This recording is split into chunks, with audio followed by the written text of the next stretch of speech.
खतरनाक और बड़ी परिस्थिति रही है। तो इसका मतलब है कि परिस्थिति वहाँ तक पहुँचे उससे पहले उसका मुकाबला होना चाहिए, उसको वहाँ तक जाने नहीं देना चाहिए जहाँ से आगे मनुष्य अवश्य हो। हम लोगों को भी इस बात का एहसास होना चाहिए कि जिस दिशा में हम जा रहे हैं उसको संभालने का यही वक्त है, ये समय है जब उसकी आंखों में आंख डाल करके इसका मुकाबला करना और इसको मोड़ने की कोशिश करनी है। कुछ समय के बाद ये अपने हाथ से निकल जाएगा। ऐसी परिस्थिति में आज हम लोग बैठे हैं,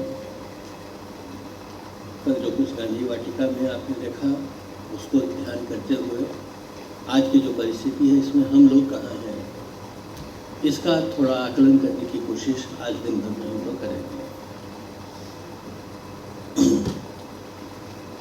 आज की परिस्थिति में गांधी को खोजना, गांधी को पाना,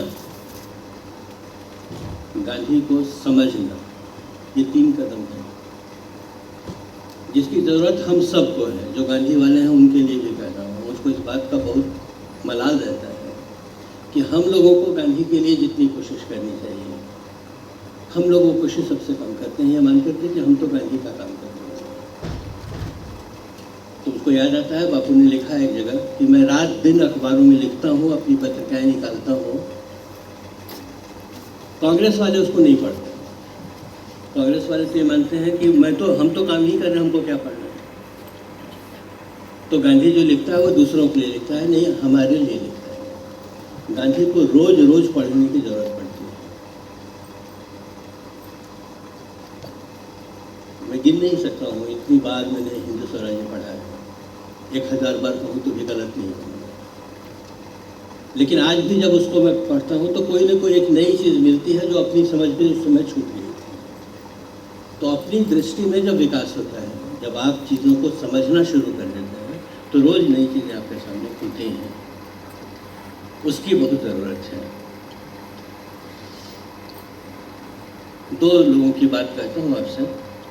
आइंस्टाइन का जो बहुत ही प्रसिद्ध वाक्य है जो हम लोग बराबर दोहराते रहते हैं कि इस धरती पर ऐसा कोई आदमी चला होगा, ऐसा इतिहास मानेगा नहीं, शायद आने वाली पीढ़ियाँ विश्वास न करें। वो आधा कोटेशन मैं बराबर कहता हूँ, उसको पूरा पढ़ना चाहिए। ये आखिर क्यों कह रहे हैं कि वो आदमी ऐसा आदमी पैदा हुआ, ये विश्वास करना मुश्किल होगा। वो कहते हैं कि हम पश्चिम के लोग जिस दर्शन को मानकर चले हैं, वो दर्शन सिखाता है कि हर चीज़ का अंत युद्ध में होता है, युद्ध से ही रास्ते निकलते हैं। और ये करते करते आज हम लोग पश्चिम में ऐसी जगह पहुंच गए हैं कि सेल्फ डिस्ट्रक्शन के पॉइंट पर खड़े हैं, खुद ही खुद को खत्म कर रहे हैं। इस जाल से निकलने का रास्ता नहीं था किसी के पास, इस आदमी ने वो रास्ता बताया। सभ्यता के संकट का एक नया रास्ता जिस आदमी ने बताया, उसके बारे में कह रहे हैं कि आने वाले लोग विश्वास नहीं करेंगे कि ऐसा कोई आदमी पैदा हुआ। ये गांधी का असल कंट्रीब्यूशन है। सभ्यता के संकट से बाहर निकलने की जो खोज हमारे पास नहीं थी, वो खोज इस आदमी ने संभव कर ली। अब इसके आगे खोजना आपका काम है, कहाँ तक आप जा सकते हो। दिशा तो ये हो सकती है जिसमें एक ज़बरदस्त लड़ाई लड़ी जा सकती है सामने वाले को मारे बिना। तो आदमी को मारे बिना आदमी से लड़ा जा सकता है। ऐसी लड़ाई सभ्यता के पास इससे पहले नहीं थी। गांधी के बिंदु से ही वो शुरू हुई, उससे पहले रेफरेंस नहीं है। और दूसरे व्यक्ति हैं जयप्रकाश। उन्होंने कहा कि भाई दिक्कत ये थी कि हम तो सब किताबों से पढ़कर आए थे, मार्क्स को पढ़कर आए थे।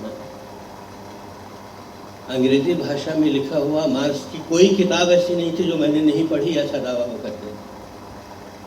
तो उन्होंने कहा कि तो हमारी तो आदत थी कि कोई भी बात सामने आए तो रेफरेंस देख लेना चाहिए, कहाँ से ये बात आ रही है। गांधी की किसी बात का कोई रेफरेंस पता ही नहीं था। लगता था कि बकवास करता है आदमी, इसको न कोई इतिहास का ज्ञान है, न कुछ जानता है, कुछ भी बोलता है। तो गांधी का कोई रेफरेंस पॉइंट नहीं था। कुछ दिन के बाद मुझको ये समझ में आया कि ऐसे जिस आदमी का रेफरेंस खोज रहे हैं उससे तो रेफरेंस बनने शुरू हो रहे हैं। आप खोज किसको रहे हो? यहाँ से तो चीज़ शुरू हो रही है।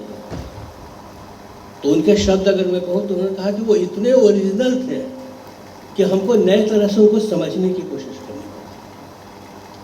10-10 साल उन्होंने कहा प्रशांत 10-10 साल लग गए उसको उनकी एक बात को खोलकर समझने में। जब उन्होंने कहा कि कांग्रेस का विसर्जन कर देना चाहिए तो मुझको लगा कि इससे ज़्यादा पॉलिटिकल बचकाना कोई स्टेटमेंट नहीं हो सकता। लेकिन बाद में मुझको धीरे धीरे समझ में आया कि इससे ज़्यादा ओरिजिनल कोई बात सोच ही नहीं सकता कि आज़ादी मिली और सबको एक बराबर लेवल प्लेइंग ग्राउंड मिलना चाहिए, कोई आगे खड़े होकर दौड़े, ये नहीं होने देना। इससे अच्छा तो कुछ रास्ता ही नहीं। तो ये जो ओरिजिनल सोचना है इसको हम लोग पकड़ पाते हैं क्या? मैं देखता हूँ ज़्यादातर कि हम लोग अपने सांचे में गांधी को ढालने की कोशिश करते हैं, अपने नाप का गांधी बनाने की कोशिश करते हैं, गांधी का नाप का बनने की कोशिश नहीं करते। और जब तक वो नहीं करेंगे तब तक अपने हाथ में गांधी आने वाले नहीं है।